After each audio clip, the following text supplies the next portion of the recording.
banyak-banyak minum air putih supaya tenggorokannya nggak terlalu kering, nggak terlalu dehidrasi siang harinya. Nah, semoga puasa kita lancar sampai di akhir Ramadan, dan semoga amal ibadah kita selama Ramadan ini diterima sama Allah Subhanahu wa taala. Amin ya rabbal alamin. Nah, hari ini siapa yang didiskusikan kelasnya? Sudah. Nah, kalau udah bersih gini kan enak kita belajarnya ya, nggak ada sampah kan? Nah, oke. Kita cek dulu ya peralatan belajar kita hari ini. Oh iya, Ibu absen lah ya sambil menunggu ini. Hari ini siapa yang tidak hadir? Cindy. Kenapa Cindy tidak hadir? Ada yang tahu? Nggak tahu ya. Berarti nggak ada keterangan ya, Cindy. Selebihnya ada semua kan? Hadir. Bagus. Anak-anak ibu semangat walaupun lagi puasa tetap hadir di sekolahnya ya. Kita kasihkan semangatnya nih. Oke.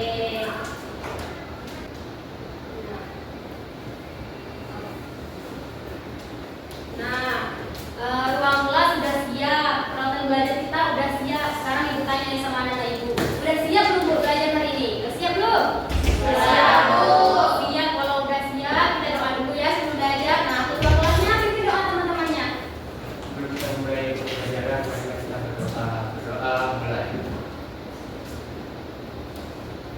Berdoa selesai. Oke, kita mulai ya. Nah, hari ini kita akan melanjutkan pembelajaran kita masih terkait rasio dan perbandingan, tapi topiknya hari ini yaitu perbandingan senilai dan berbalik nilai. Nah, tujuan pembelajarannya apa Bu? Nah, tujuannya anak-anak ibu diharapkan nantinya dapat menjelaskan pengertian dan konsep perbandingan senilai dan berbalik nilai. Nah, model pembelajaran kita hari ini yaitu problem based learning dengan pendekatan culturally responsive teaching. Apa itu Bu? CRT. Nah, nantinya materi kita akan kita kaitkan dengan kebudayaan kita. Budaya kita budaya apa nih? Budaya Melayu semua kan ya? Nah, oke, sampai sini udah paham belum mekanisme pembelajaran kita hari ini? Ada yang ditanyakan? Tidak ada?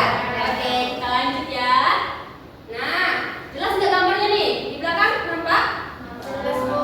Oke, nah gambar apa nih? Ayo, songket dan padan. Nah, songket ini merupakan salah satu pakaian adat Melayu ya. Biasanya dipakai untuk apa nih songket nih? Acara-acara adat. Nah, terus pernikahan biasanya lelaki memakai pakaian songket untuk melihat dia rapi atau tidaknya kan? Ya kan? Kalau misalnya rapi, dia pakai songket kan? Nah, oke, kalau tikar pandan.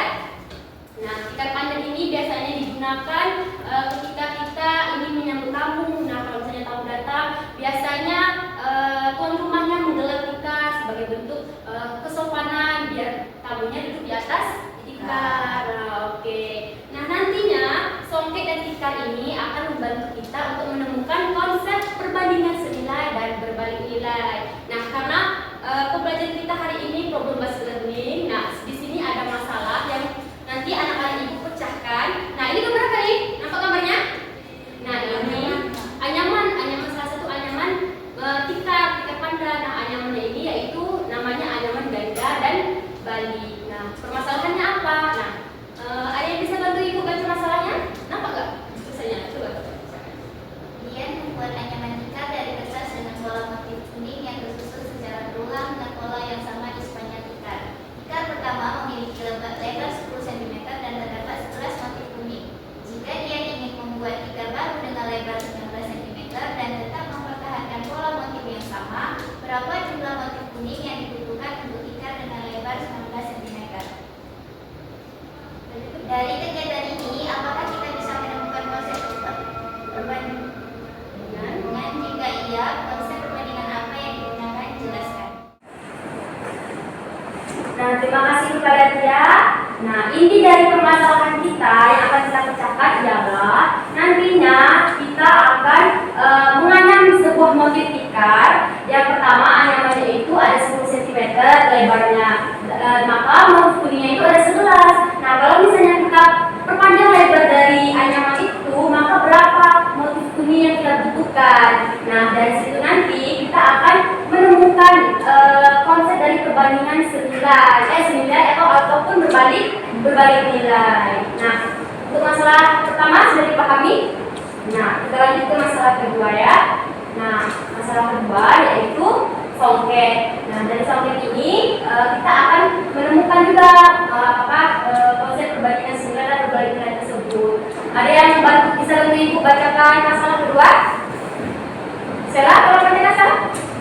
Jika kita ingin mengukur panjang sebuah pensongket tetapi tidak memiliki meteran, kita bisa menggunakan penggaris. Tersedia dua penggaris dengan ukuran berbeda. Yang pertama itu penggaris ukuran 30 cm dan yang kedua yaitu penggaris ukuran 20 cm. Berapa kali pengukuran yang dibutuhkan untuk masing-masing penggaris agar dapat mengetahui panjang pensongket secara keseluruhan? Apakah kita dapat menentukan suatu konsep perbandingan dari hasil pengukuran tersebut? Konsep perbandingan apakah yang dapat kita temukan? Nah, terima kasih Sela. Nah, inti dari masalah dua ini yaitu nantinya kita akan melakukan aktivitas mengukur songket dengan dua buah penggaris, yaitu penggaris 30 cm dan 20 cm. Nah, untuk 30 cm berapa kali kita mengukur panjangnya songket ini? Untuk 20 cm berapa? Nah, nantinya dari aktivitas mengukur songket ini kita akan menemukan konsep suatu perbandingan. Nah, ini apakah perbandingan senilai atau berbalik nilai? Siapa? Nah, nantinya Ibu akan membagikan pilihan lembar untuk masalah 1 dan masalah 2. Nanti di sini ada petunjuk pengerjaan dan juga ada soal-soal dari masalah masalah 1 dan masalah 2. Ibu akan membagikan kalian ke dalam beberapa tim ya. Karena masalah kita ada 2 yaitu mengukur songket dan membuat anyaman tikar, maka Ibu bagi 2 tim saja ya. Nah, tim 1 dan tim 2. Nah, tim 2 karena orangnya tim 1 karena orangnya 5 orang, maka buatnya ini ya, melanjutkan anyaman dengan lebar 19 cm. Karena kan awalnya 10 cm kali. Ya. Nah, ini ada berapa tadi? Ada 11 kan motif kuningnya. Nah, kalau ini kita lebarkan menjadi 19 cm, berapa sih motif kuning yang kita butuhkan? Sudah paham? Nah, ini selalu ini ada masalah 1 ya. Ini untuk pengukuran pensongket kelompok tim 2.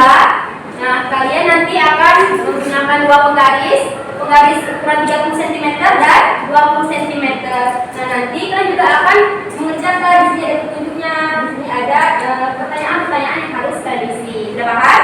Nah, bentuknya boleh melingkar.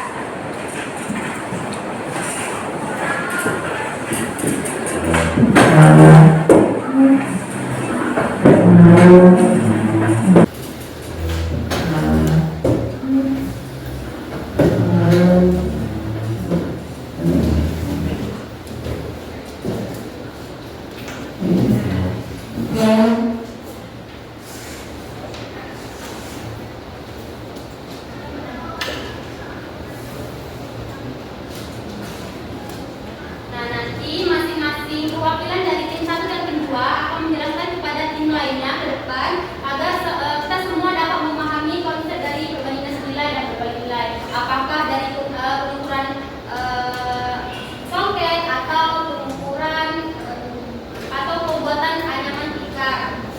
Nah, silakan dikerjakan ya. Kalau tidak paham ditanyakan sama ibu ya.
Maju semua boleh Bu?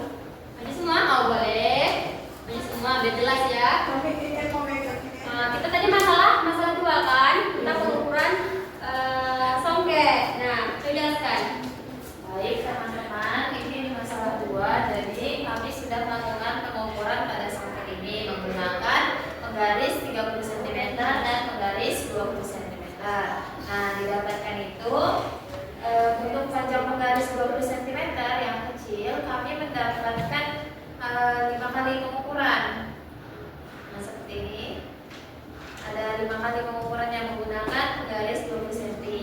Lalu menggunakan penggaris 30 cm kami melakukan pengukurannya sebanyak 3 kali. Nah, setelah itu didapatlah perbandingannya 20 cm banding 5 dan 30 cm dibanding 3. Kemudian suatu konsep pola perbandingannya itu semakin panjang penggarisnya maka jumlah pengukurannya semakin sedikit, karena tadi dengan 20 cm dia 5 kali dan 30 cm itu semakin panjang dia cuma 3 kali. Kemudian kesimpulannya adalah perbandingan berbalik nilai, yaitu semakin panjang penggaris yang digunakan maka semakin sedikit jumlah pengukuran yang diperlukan. Sebaliknya, jika penggaris yang digunakan lebih pendek maka jumlah pengukuran yang diperlukan akan lebih banyak. Sehingga kami temukan persamaannya yaitu M1 per M2 sama dengan P2 per P1. Sekian dari kami, terima kasih. Nah, mengerti tim 1? Nah, jadi semakin panjang penggaris yang kita gunakan, maka pengukurannya semakin sedikit. Nah, itu merupakan salah satu konsep dari perbandingan berbalik nilai. Nah, sekarang tim 1 lagi. Jelaskan ke depan. Perwakilan atas semua nih. Jangan mau kalah dong sama tim 2. Ayo. Oh, 1 orang saja. Oh, berani ya. Asma. Oh, bagus tuh kan. Oke. Nah, motif apa tadi? Motif ganda atau balik. Nah, oke. Nanti nggak mereka buat? Nanti. Ayo, tepuk tangan dulu. Oke. Baik, di sini kami akan menjelaskan permasalahan yang berkaitan dengan nikah. Nah, tadi seperti yang Ibu sudah jelaskan pertama tadi, kami melakukan anyaman dengan ukuran yang kuning ini tadi 19 cm. Nah, setelah dilakukan anyaman untuk memenuhi ukuran keseluruhan ini membutuhkan yang kuning ini sebanyak 21 cm. Nah, di yang pertama tadi diketahui itu kalau misalnya yang birunya ini hanya 10 cm hanya membutuhkan 11 motif. Nah, setelah dilakukan perpanjangan sepanjang 19 cm tadi ditemukan yang kuning ini dapatnya cuma sebanyak 21 lembar. Nah, dari situ kami dapat menyimpulkan untuk mencari perbandingan ini dapat kami gunakan perbandingan yaitu jumlah motif kuning dibagi dengan lebar dari tikar yang warna biru ini. Nah, dari situ didapatkan 10 yang tadi yang pertama, perbandingan pertama itu 11 banding 10 sama dengan, nah, tidak diketahui kan kalau misalnya itu berapa lembar yang kuningnya itu. Nah, kita misalkan yang kuning itu dengan P banding dengan 19 cm, maka didapatkan yaitu sebanyak 21 lembar dari kuning. Nah, dari hasil permasalahan ini kami menemukan hubungan antara lebar tikar dengan jumlah motif kuning, di mana itu diketahui semakin lebar yang biru ini maka nilainya lebar kuningnya akan semakin banyak. Nah, dari situ kami menyimpulkan untuk mencari perbandingan ini bisa menggunakan rumus M1 per P1 sama dengan M2 per P2. Bisa dipahami? Nah, jadi mereka ini perbandingan apa? Senilai. Konsepnya seperti apa kalau perbandingan senilai? Semakin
nilai dan berbagi nilai. Sekarang ibu mau tanya sama kalian nih. Nah, dari proses pembelajaran kita hari ini, apakah kalian ada yang kesulitan untuk memahaminya atau cara ibu mengajar kalian bagaimana yang kurangnya? Silakan kalian berkomentar atau menyampaikan pendapat kalian agar bisa menjadi evaluasi ke depannya. Ada yang dikomentarkan? Ya, silakan. Bapak.